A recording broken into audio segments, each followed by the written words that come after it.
اعوذ باللہ من الشیطان الرجیم بسم اللہ الرحمن الرحیم شعبان شہری و رمضان شہر اللہ صدق اللہ العظیم۔ حضور نبی اکرم صلی اللہ علیہ وآلہ وسلم نے ارشاد فرمایا کہ شعبان میرا مہینہ ہے اور رمضان المبارک اللہ تبارک و تعالیٰ کا مہینہ ہے۔ چلو اس کی تو سمجھ آ جاتی ہے کہ حضور صلی اللہ علیہ وآلہ وسلم نے فرمایا شعبان و شہری یہ میرا مہینہ ہے، مطلب جو اس کے اندر عبادت کرے گا میں خود اللہ تبارک و تعالیٰ سے کل قیامت کے دن اس کی نیکیوں کو خود لے کر اس بندے کے حوالے کروں گا۔ یعنی جیسے 15 شعبان المعظم کی رات ہے، جو بھی نیکی کرے گا حضور صلی اللہ علیہ وآلہ وسلم نے فرمایا چونکہ میرا مہینہ ہے کل قیامت کے دن نیکی بھی میں خود اللہ تبارک و تعالیٰ سے لے کر اس کو دوں گا۔ اب بات اس کی سمجھ نہیں آتی کہ ورمضان شہر اللہ کہ اللہ تبارک و تعالیٰ نے فرمایا رمضان میرا مہینہ ہے، یعنی اللہ تبارک و تعالیٰ کا مہینہ ہے۔ کیا باقی مہینے اللہ تبارک و تعالیٰ کے نہیں ہیں؟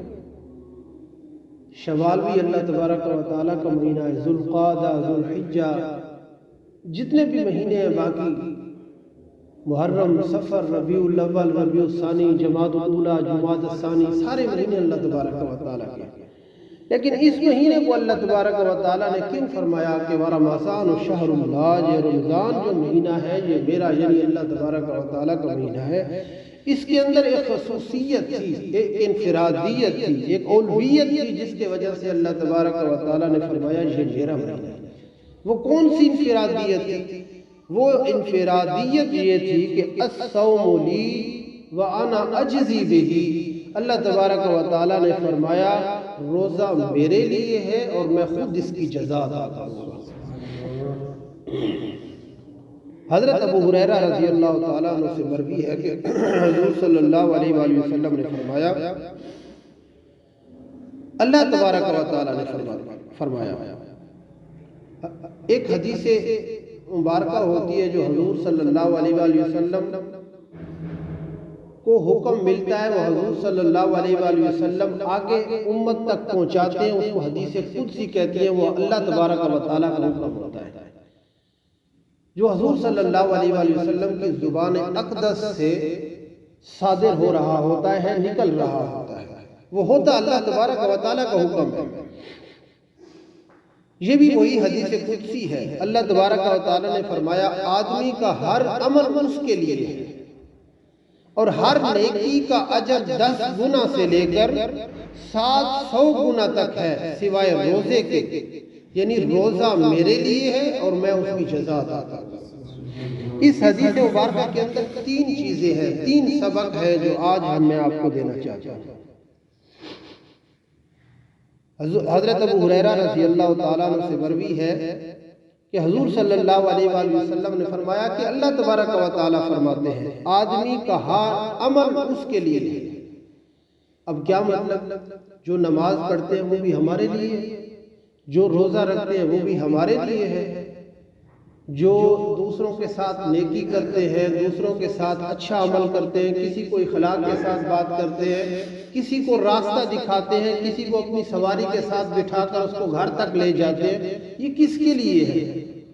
اللہ تبارک و تعالیٰ نے فرمایا یہ اسی کے لیے، مطلب کل قیامت کے دن اسی کو فائدہ ملے گا۔ جنت میں ہم نے جانا ہے نا، کسی نیکی کا فائدہ ملے گا تو وہ اللہ تبارک و تعالیٰ کو تو نہیں ملے گا کہ اللہ تبارک و تعالیٰ پاک ہو جائیں گے، وہ تو پہلے سے ہی پاک ہے۔ یا اللہ تبارک و تعالیٰ کو جنت کی ضرورت تو نہیں ہے کہ نیکی ہم کریں اور جنت میں اللہ تعالیٰ جائے، ایسا بھی نہیں ہو سکتا۔ یعنی جو نیکی کریں گے اس کا فائدہ کس کو ہونا ہے کل قیامت کے دن؟ ہمیں ہی ہونا ہے۔ کل قیامت کے دن پاس ہم نے ہونا ہے، نمبر اچھے لگنے ہیں تو ہمارے ہی لگنے ہیں۔ ایک حدیث کا یہ حصہ ہو گیا، اللہ تبارک و تعالیٰ نے فرمایا آدمی کا ہر عمل اس کے لیے ہے اور ہر نیکی کا اجر 10 گنا سے لے کر 700 گنا تک ہے۔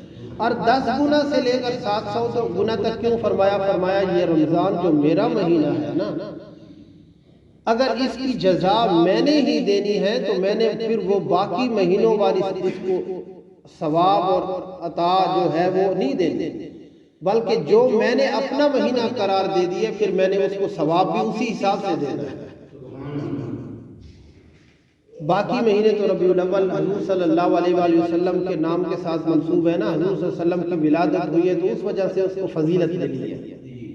لیکن اللہ تبارک و تعالیٰ نے فرمایا ہر نیکی کا اجر 10 گنا سے لے کر 700 گنا تک اس لیے دے رہا ہوں کیونکہ یہ مہینہ جو میرا ہے۔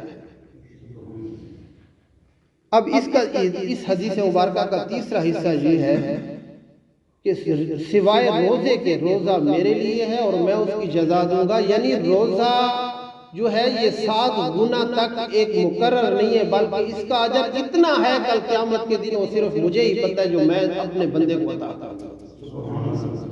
ہر نیکی کا اجر 10 گنا سے لے کر 700 گنا تک ہے۔ مطلب آپ کوئی نیکی کرتے ہیں، کسی کو کسی جگہ پر چھوڑ کے آتے ہیں ایک ثواب کے لیے، نیکی کے لیے، اس کا اجر اللہ تبارک و تعالیٰ 700 گنا تک بڑھا سکتے ہیں۔ بگایا فرمایا سوائے روزے کے، روزہ 700 گنا تک نہیں ہے، وہ قیامت کے دن مجھے پتہ ہے کہ میں نے اس کو کتنا اجر عطا کرنا ہے۔ اس کی ایک حدیث مبارکہ ایک تائید کرتی ہے۔ افطار کے لیے 2 خوشیاں ہیں۔ کون سی خوشی؟ جب وہ روزہ افطار کرے گا اور دوسرا اپنے رب سے ملاقات کرے گا، یہ اس کا اجر ہے۔ ایک تو روزہ افطار کرنے وقت جو خوشی ہوتی ہے وہ انسان کو محسوس ہوتی ہے کہ اب کتنے پھل فروٹ میرے سامنے پڑے ہیں، سارا دن میں ان سے رکا رہا ہوں۔ اب اللہ تبارک و تعالیٰ نے ایسی گھڑی مجھے عطا فرمائی ہے کہ ہر دنیا کا ہر قسم کا فروٹ میرے سامنے رکھ دیا۔ حالانکہ باقی مہینوں میں ہم اتنا فروٹ نہیں دیکھتے جتنا رمضان المبارک کے مہینے میں کھاتے اور دیکھتے ہیں اور مستفیض ہوتے ہیں۔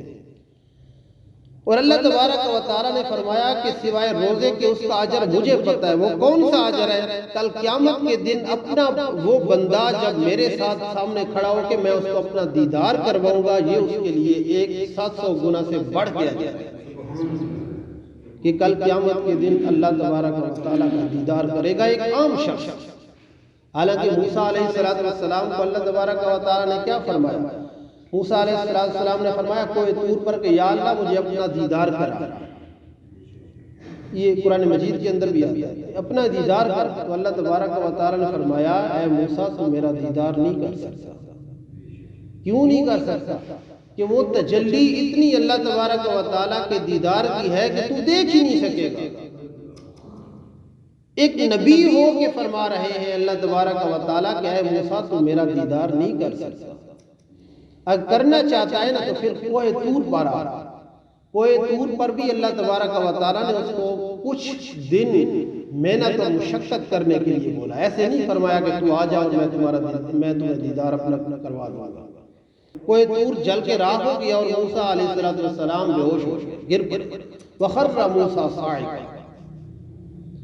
ایک اللہ تبارک و تعالیٰ کا نبی ہو کر اللہ تبارک و تعالیٰ کا دیدار نہیں کر سکتا، اور روزے دار کے لیے اللہ تبارک و تعالیٰ نے اتنا اجر رکھا ہے کہ کل قیامت کے دن اس کو اپنا دیدار کرنا ہے اپنے عام امتی کو۔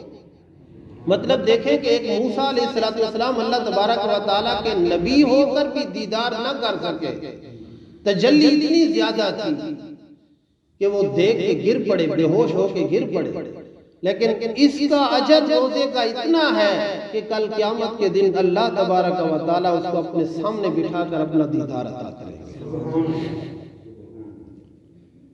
اس مہینے کے اندر ایک اور سبق بھی ہے کہ ہم اس مہینے کے اندر فقط ایک نماز پڑھنے کے لیے ایک اہمیت اس کو ترجیح دیتے ہیں کہ اس مہینے کے اندر ہم نے زیادہ نمازیں پڑھنی ہے، زیادہ روزے رکھنے ہیں، زیادہ نیکی کرنی ہے، ایک دوسرے کے ساتھ اچھا سلوک کرنا ہے۔ حالانکہ باقی مہینوں میں بھی نمازیں فرض ہیں، باقی مہینوں میں بھی عبادات اسی طرح فرض ہیں جس طرح اس رمضان المبارک کے میں۔ صرف فقط وجہ یہ ہے کہ اس مہینے کے اندر ثواب کے اندر اضافہ زیادہ ہو جاتا ہے۔ لیکن ہماری سوچ اور ہماری بدقسمتی یہ ہے کہ ہم جب مہینہ ختم ہوتا ہے تو ہم کہتے ہیں بس جو نمازیں پڑھی ہیں وہ کافی ہو گئی، اللہ تبارک و تعالیٰ نے بخش دیا ہوگا، اللہ تبارک و تعالیٰ نے ہمارا نامہ اعمال جو ہے وہ بھر دیا ہوگا، بس اتنی کافی ہے۔ جو ہی عید کی رات آتی ہے، چاند رات کی، اس وقت تک لوگ مثال کر نیکی کی طرف سے ہٹ چکے ہوتے ہیں، کافی ہٹ چکے ہوتے ہیں۔ اب خود اندازہ بھی لگا سکتے ہیں جب مسجدوں میں ابھی کتنے لوگ ہیں، اب جب عید کا دن صبح آتی ہے تو وہ بہت کم ہو جاتے ہیں۔ کیوں بھائی؟ اس سارے دل کے اندر ایک ایسی تڑپ ہونی چاہیے کہ یا اللہ جس طرح تو پہلے بھی عطا کرتا ہے آج بھی اسی طرح عطا کر سکتا ہے۔ اللہ تبارک و تعالیٰ کے خزانے کے اندر کوئی کمی تو نہیں ہے، لیکن ہماری سوچ اور ہماری ذہن اس طرح بن چکا ہے کہ صرف نماز جو ہے وہ روزوں کے مہینوں کے اندر پڑھنی ہے، باقی مہینوں میں نہیں پڑھنی۔ آگے سال آئے گا رمضان المبارک کا تو اس وقت نماز پڑھیں گے، آج نماز نہیں پڑھیں گے۔ ایسی سوچ نہ رکھے۔ جس طرح آج نماز کا اہتمام کیا ہے، جس طرح آج نماز کے اوپر کھچا کھچ مسجد میں بھرے چلے آتے ہیں، اسی طرح نیت کریں گے آئندہ بھی پورے سال کے اندر ہم اسی طرح نمازیں پڑھیں گے۔ یہ ایک رمضان المبارک کا خصوصی پیغام ہے۔ جس طرح رمضان المبارک کے اندر ہم دوسروں کے ساتھ اچھا سلوک کرتے ہیں، باقی مہینوں میں بھی اسی طرح اچھا سلوک کریں گے۔ جس طرح ہم رمضان المبارک میں قرآن مجید کی تلاوت کو ضروری سمجھتے ہیں، اسی طرح باقی مہینوں میں بھی قرآن مجید کی تلاوت کو ضروری سمجھیں اور قرآن مجید کی تلاوت پڑھیں۔ چاہے ایک آیات بھی پڑھیں، اس کا ترجمہ اور اس کا مفہوم سمجھ کے پڑھیں، زیادہ مزہ آئے گا اور اس کا دنیا اس انسان کے اوپر امپیکٹ بھی ہوگا۔ کیا ہوگا کہ جو آیت ہمیں نماز کو کرنے کا حکم دیتی ہے، وہی چیز ہمیں گندے کام روکنے سے بھی حکم دیتی ہے۔ ان الصلاۃ تنہی عن الفحشاء والمنکر، کہ نماز بے حیائی اور برے کاموں سے روکتی ہے۔ کیوں کہ نماز کے کوئی ہاتھ نہیں ہے جو آپ کو پکڑ کر برے کام سے روک دے گی۔ نماز کا صرف یہ ہوتا ہے کہ انسان کا دل پاک ہو جاتا ہے، وہ گندے کاموں کی طرف جانے ہی نہیں دیتا۔ اللہ تبارک و تعالیٰ سے دعا ہے کہ اللہ تبارک و تعالیٰ ہم سب کو عمل کی